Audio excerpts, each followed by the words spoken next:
जब मेरे पति यारों ने डीएनए टेस्ट करवाया और यह पता चला कि वह हमारे बेटे अयान के जैविक पिता नहीं हैं, तो हमारी पूरी दुनिया एक ही झटके में बिखर गई।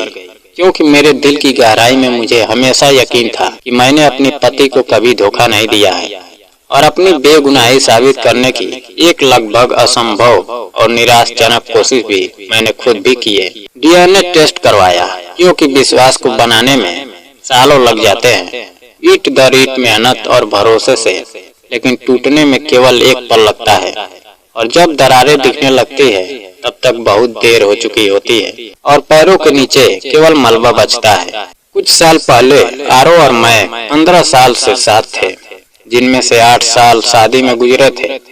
मुझे पहली बार एहसास हुआ था कि वही सही इंसान है। उस दिन जब कॉलेज की होली पार्टी में वह सबकी तरह दिखावा नहीं कर रहा था, वह चाट और पकौड़े परोस रहा था और दूसरों की खुशी में मुस्कुरा रहा था। उसी सादगी ने मुझे उसकी ओर खींचा और धीरे धीरे हम दोनों ने मिलकर एक सच्चा रिश्ता बनाया। हमारे जीवन का सबसे बड़ा तोहफा तब आया जब अयान का जन्म हुआ। जब मैंने उसे पहली बार गोद में लिया, उसका छोटा सा लाल चेहरा रो रहा था और मेरा दिल प्रेम से भर गया।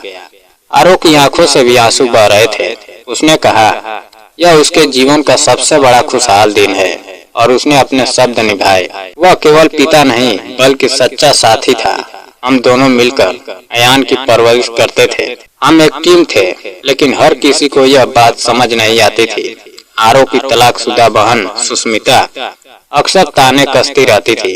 वह कहती, हमारे परिवार में बच्चे हमेशा पिता जैसे ही होते हैं। आरो के काले बाल और तेज नयन नक्श थे, जबकि अयान गोरा था और उसकी आंखें नीली थी। आरो हंसकर कहता, वह अपनी माँ जैसा दिखता है, लेकिन सुष्मिता मानने को तैयार नहीं थी। अयान के चौथे जन्मदिन पर वह बिना बताए घर आ गई और ठंडी आवाज में बोली, मैं चाहती हूँ कि आरो डीएनए टेस्ट कराए। आरो ने साफ मना कर दिया। उसने कहा, अयान मेरा बेटा है, मुझे किसी टेस्ट की जरूरत नहीं है। लेकिन सुष्मिता ने जहर घोलते हुए कहा, अगर डर नहीं है तो साबित क्यों नहीं करते। उसने मुझ पर चरित्र पर सवाल उठाए और जाते जाते कह गई, एक दिन तुम्हें पता चलेगा कि मैं सही थी। मैंने उस बात को भुलाने की कोशिश की, लेकिन शक का बीज बोया जा चुका था। 2 हफ्ते बाद जब मैं घर लौटी तो देखा आरो सोफे पर बैठा था और सुष्मिता उसके पास खड़ी थी। आरो की आंखें लाल थी। उसने मेरे सामने डीएनए रिपोर्ट फेंक दी, जिसमें लिखा था, अयान के साथ उसकी पितृत्व की संभावना 0% है। मेरी सांस रुक गई। मैंने कहा, मैंने कभी धोखा नहीं दिया, लेकिन आरो टूट चुका था। उसी पल मैंने भी टेस्ट कराने का फैसला किया, क्योंकि मुझे सच्चाई जाननी थी। 2 हफ्ते बाद जब लैब ने मुझे व्यक्तिगत रूप से बुलाया तो मेरा दिल धड़क रहा था। मैंने लिफाफा खोला और जमीन खिसक गई। रिपोर्ट कह रही थी कि अयान जैविक रूप से मेरा भी नहीं है। मैं अवाक रह गई, क्योंकि मैंने उसे अपनी कोख में महसूस किया था। उसकी हर हलचल जानी थी, उसे जन्म दिया था। फिर यह कैसे संभव था? तभी मुझे समझ आया कि कहीं बहुत बड़ी गलती हुई है। मैं उसी अस्पताल पहुंची जहां उसका जन्म हुआ था। रिकॉर्ड देखे गए और अंततः प्रशासन ने स्वीकार किया कि जिस रात अयान पैदा हुआ था उस रात बिजली चली गई थी। 2 बच्चे समय से पहले जन्मे शिशुओं को एक साथ नवजात आईसीयू में ले जाया गया और अफरा तफरी में पहचान ब्रेसलेट बदल गए थे। मैं गलत बच्चे को घर ले आई थी। अयान जैविक रूप से न मेरा था न आरो का, लेकिन वह हमारा बच्चा था।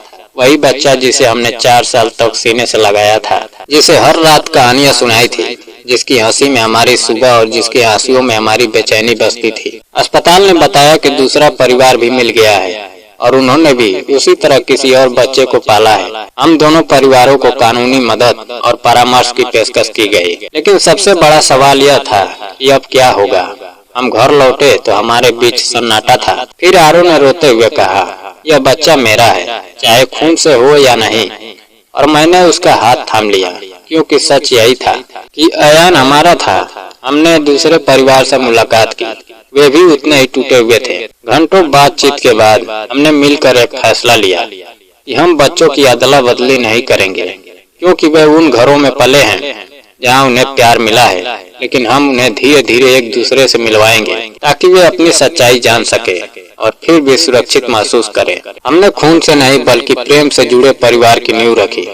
सुष्मिता ने कभी माफी नहीं मांगी, लेकिन आरव ने उसे हमारी जिंदगी से दूर कर दिया, क्योंकि परिवार वह है जो साथ खड़ा रहे, न कि शक के बीज बोए। आज अयान हमारा बेटा है, हमारे चुनाव से, हमारे प्यार से और उन अनगिनत यादों से जो हमने साथ जी है। इस पूरे तूफान ने मुझे एक गहरी सीख दी कि खून के रिश्ते जन्म से बनते हैं, लेकिन प्यार के रिश्ते आत्मा से बनते हैं। और जब आत्माएं जुड़ जाती हैं, तो कोई गलती, कोई कागज और कोई रिपोर्ट उस बंधन को तोड़ नहीं सकती। और यही हमारी कहानी का असली अर्थ है कि सच्चा परिवार वह है जिसे हम दिल से अपनाते हैं और हर हाल में थामे रखते हैं। दोस्तों, अगर कहानी पसंद आई हो तो वीडियो को लाइक और चैनल को सब्सक्राइब करना ना भूलें। जय हिंद।